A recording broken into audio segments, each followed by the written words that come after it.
நீதாஜி சுபாஷ் சந்திர போஸ் அவர்களின் மரணம் இந்தியாவின் மிகப்பெரிய மர்மங்களில் ஒன்றாக இருந்து வருகிறது.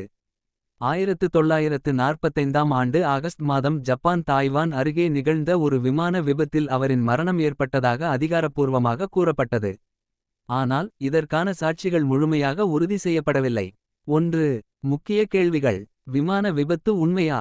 சிலர் இந்த விபத்து உண்மையானது என்றும் அதில் நீதாஜி உயிரிழந்தார் என்றும் நம்புகின்றனர். ஆனால் மற்றவர்கள் இதை அரசியல் யுக்தியாக கருதுகின்றனர். 2. ஜீவிதத்தில் இருந்தாரா?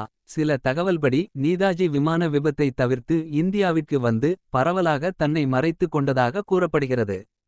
குறிப்பாக கோபாலசாமி ஐயங்கார் அல்லது பகவான் ஜி என்னும் பெயர்களில் அவர் வாழ்ந்ததாக சிலர் நம்புகின்றனர். 3. மரணசான்று இல்லை.